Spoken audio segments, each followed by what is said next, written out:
Je pense qu'aujourd'hui, comme tout le monde l'a vu, c'est simplement, je dirais, l'apothéose d'une tournée qui a été vraiment significative à plus d'un titre. Et aussi bien dans l'accueil, dans l'aspect très très traditionnel de la démarche de la Ligue et des acteurs du football ziguinchorois, que dans le contenu de notre rencontre, tout a été positif.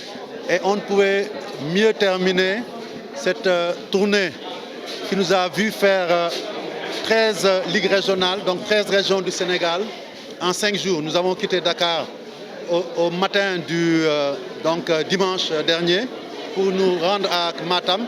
Et de là, nous avons tourné dans tout le Sénégal. Nous allons finir par Dakar, mais je pense que la tournée elle-même finissait aujourd'hui. À chaque étape, on a vu un engouement, un engagement, mais aucun n'a égalé aujourd'hui ce que nous avons vu à Ziguinchor.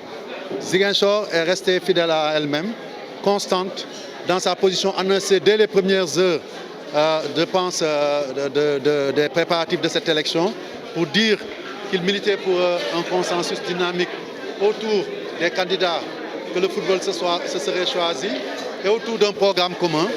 Et surtout, ils ont donné le ton.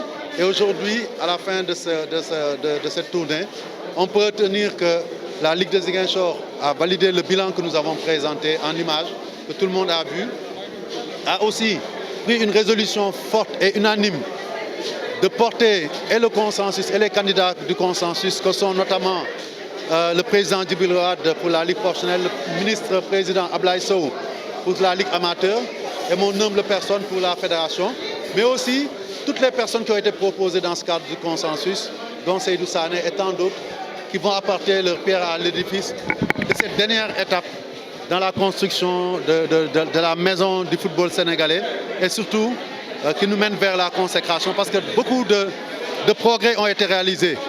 Et je pense qu'aujourd'hui, il s'agit de parachever ce travail-là. On le fera tous ensemble, en tout cas avec toutes les bonnes volontés qui peuvent nous accompagner. Et je pense que ce qui est illustratif aujourd'hui, c'est le message du président Noah Cissé, qui en lui seul résume l'esprit du consensus. Unir la forêt et la steppe, et unir aussi les sources et la mer. Donc c'est unir le Sénégal autour d'un football triomphant. Et c'est ça l'idée et en tout cas ce que nous voulions chercher auprès de la base. Il était déterminant, notamment en ce qui me concerne moi-même, pour savoir où je vais par rapport à ces échéances, pour continuer ou non, d'écouter la base. Et de manière quand même massive, le seul son de cloche qui est revenu, il faut rester dans le consensus, il faut se sacrifier et continuer à travailler pour ce mandat à venir, pour atteindre les objectifs qu'on s'est fixés. Et donc ça, c'est important. Nous bouclons ici la 13e étape, est la plus significative, la plus importante. Et à chaque étape, je peux dire que ça a été couronné de réussite. Nous avons aujourd'hui 13 résolutions, unanimes ou quasi unanimes dans toutes les ligues, parce que aussi c'est la démocratie. Certains sont libres de ne pas adhérer à une démarche consensuelle. Mais aujourd'hui, on peut dire que l'écrasante majorité des acteurs du football au Sénégal sont pour le consensus et sont pour les candidats du consensus autour d'un football qui cherche à aller vers les victoires futures ensemble, déterminés comme jamais.